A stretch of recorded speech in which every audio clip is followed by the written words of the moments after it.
Hey Craig. Yeah. I just remembered something. What's that? I met a fortune teller when I was 7. She told me this was the exact same way I was gonna die. Date and everything. So I decided I'm gonna break the world record and build the world's longest motorcycle, I hope. Now, I've been trying to break another world record for the past decade, but my wife keeps on forcing me to cut my nails every couple weeks. But then I found out something that made my blood boil. America does not hold the record for the world's longest motorcycle. America, the greatest country in the universe, does not hold that record. The country who invented the motorcycle. What do you mean England invented the motorcycle? It doesn't matter, whatever. Anyway, the title should be in the US of A.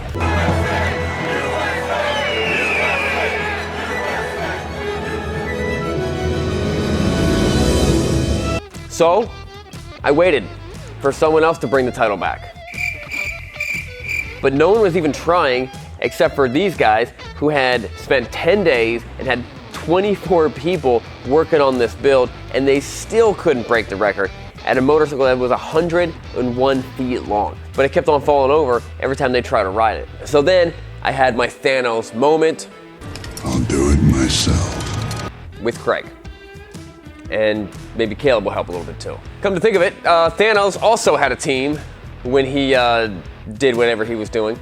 But to beat the current record, it has to be longer than 86 feet and 3 inches, which is like double, maybe triple the size of an average Honda Goldwing. But it's not gonna be easy, and we have less than a week to do it. But the place to start is getting the right motorcycle for the job. So of course I contacted my contacts at Harley-Davidson. How could they resist? How could they not be pumped about helping America bring the title back to America?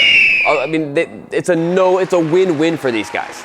And I gave them a proposition so good that they could not refuse it. They quickly refused it. So of course I went to Indian, the B team. Of course they're gonna jump on this amazing opportunity to once again bring the title back, and for the first time do something that Harley-Davidson couldn't do. And then they never responded back to me, just ghosted me. So I went to the auction and went with my #1 first choice before Indian, before Harley-Davidson, and got a 41-year-old 1980 Honda CB7 750.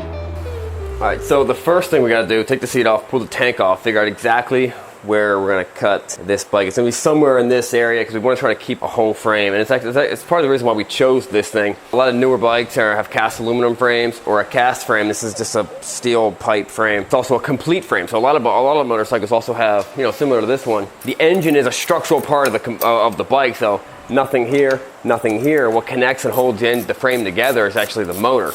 And that was not gonna work out when we were gonna cut the frame in half. So that's one of the reasons why we chose this bike.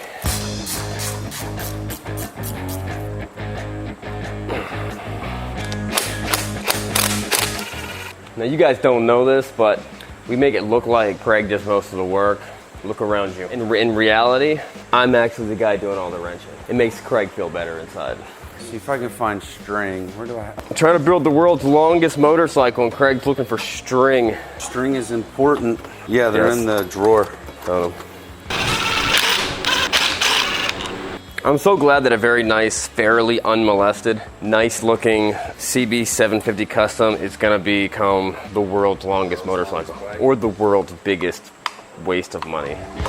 So the current record holder is a man from India. And like most of these world's longest motorcycles, what they do is they put the engine and drivetrain all in the front, and they have a really, really long swing arm, and then they have the wheel in the back. But you have a lot of complications where you're sending the power from the front the whole way to the back. I also thought it's not the easiest way to do it. The problem is when you put the motor in the back, you have to have all the controls and the cables the whole way up front. And that gets really complicated. So we considered things like using remote control servos for the throttle and the clutch, but with our time restraints, it didn't really work out. So then me and Craig came up with what we thought was the best solution and the simplest. 2 people control the motorcycle. Makes sense. You can have 2 people on a motorcycle. That's still a motorcycle. 1 in the front, 1 in the back.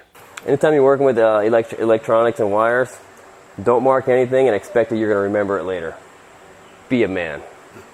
We're not here to fix feelings. It's gonna be one of those like Friday night's gonna be me out here at like 11:30 at night trying to figure out where the wires are. Yeah. Come on, Sean. Right. All it took was a marker. It's the wrong approach. We're going to speed up. chainsaw right there. Cut that top piece off, bam.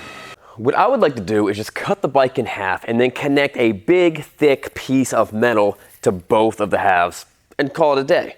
But we can't do that because it would jeopardize the integrity of the frame here and everywhere. And when you're building a high performance machine like what we're doing now, the frame is extremely important. The other problem is the center of gravity would be too high. We need to bring it down to here. If it's too high, then scientifically, it's gonna be much harder for me to pull the bike off of Craig's leg when it inevitably falls on him.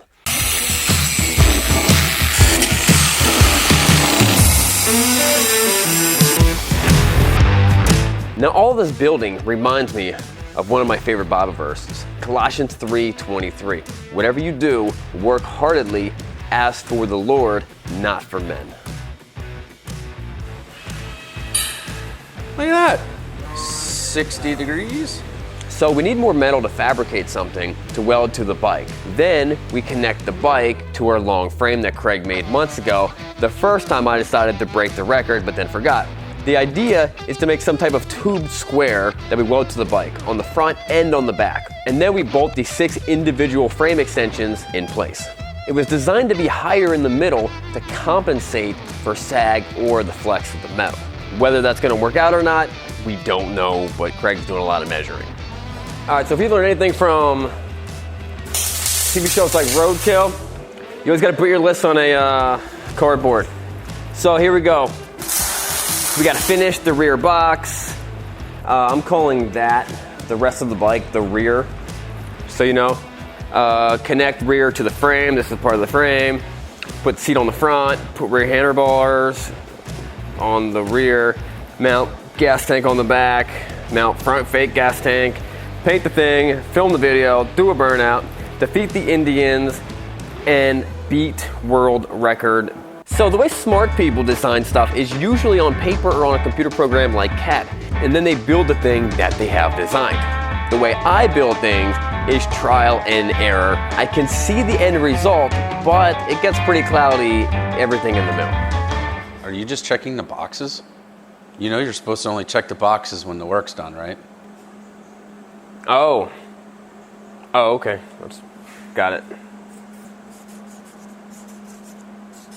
Now, I'm sure you're probably wondering by now why I've never mentioned Guinness or the Guinness records. And that's for a few reasons. One, you don't have to have your record verified by Guinness to actually break the record. You can just break the record. You do have to have it verified by Guinness to have Guinness affirm that you broke the record, which I don't really care about and I think is a sham because of what happened after I contacted them.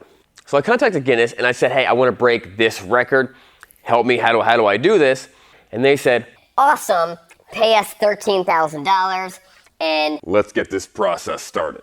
So just like I don't need the police telling me that I'm speeding because I already know, and I don't need my high school GPA to tell me that I'm stupid, or my wife to tell me that I took that Halloween costume too far because I knew they lived next to a graveyard, I don't need to pay an Irish book based on human abnormalities $13,000 to tell me when I broke a world record.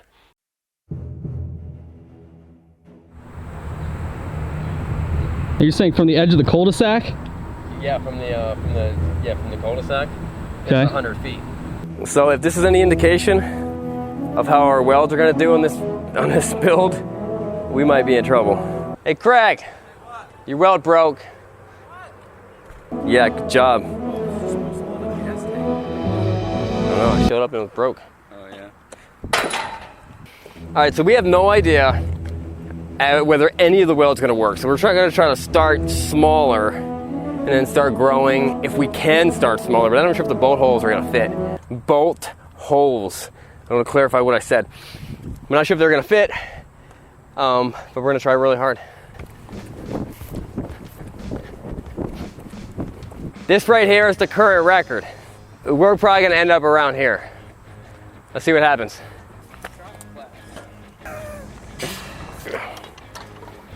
You didn't lose $19,000. All right, so somewhat change of plans. I don't know why I thought this, but I thought we could kind of start small, ride around town, get used to it, because we actually need some person, me on the front and then someone on the back. apparently the way we cut the holes, we just got to go all the way. So far, so good.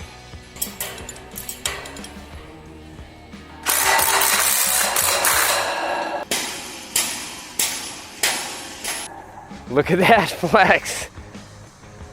And it kind of just does that perpetually. It just doesn't stop swinging. So I would imagine at around 90 miles an hour, rolling down the highway with this, you might get some type of death wobble. Good news. Steering dampers. The death wobble is going to be on your end. Oh shoot. My end's going to be planted. So I was going back and reading the record. It's actually pretty funny. To ensure that his super stretched motorcycle would be able to perform like a conventional bike, Barat rode it along a road for 328 feet without putting his feet down. I think we got to beat that also. Now that's what the book says, but if you watch the video of him breaking the record, they suspiciously never actually show any footage of him riding it that far. But considering that I drag my toes or floorboards while riding, I don't think it should be a disqualifying factor. But there still lacks the adequate evidence that the current record holder's bike is rideable. Let's see. Let's find out. I feel like something we didn't calculate for is the curvature of the earth. Ah, shucks. Once it flattens out up there, we'll be fine. Here, let's roll it and set this on the ground. Roll forward. Back at it, we had that piece switched. We realized that was in the wrong way. We're hoping that's why this thing was sagging so much. Not because of the curvature of the earth. We realized that the earth is flat now. At least we're hoping it is. Yeah, you just hold that. So we never actually measured it and figured out how long it actually is, including the bike. So let's figure it out right now. 108 feet. 108 feet and 8 inches. Okay. I thought it'd be bigger, not gonna lie.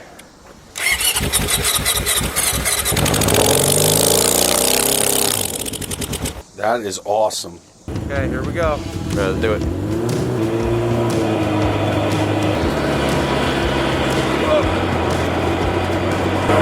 Holy cow! Oh, Greg, what's happening? Where are you going? Yeah, I'm drifting. I don't know.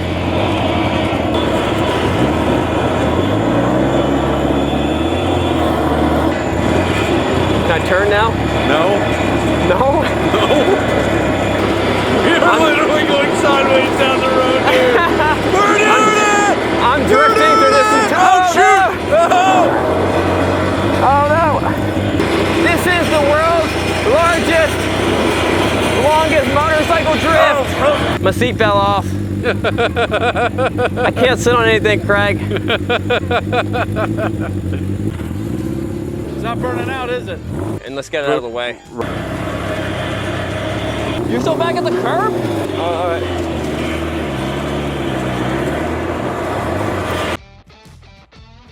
So last night we kind of ran out of daylight. We didn't get a chance to measure it. So let's see if we actually broke the world record of world's longest motorcycle. 100 feet, 200 feet, 300 feet, 400 feet. We actually had a really hard time making this very sharp turn over here. The thing was almost as long as 2 tractor trailers. Each tractor trailer like van is 53 feet. This is 108 feet. So almost 2 of those things put together. Longer than 2 of those things put together. After riding that bike, it's actually been made pretty clear to me of why motorcycles shouldn't be any more than 80 feet long. 108 feet was a little overkill. So if you're wondering whether we beat the record, 108 foot long motorcycle, drove 1,058 feet. We crushed the record. The ball's in your court now, other countries. So we brought the title back to America, which I think earns you to hit that subscribe button. We'll see you guys later.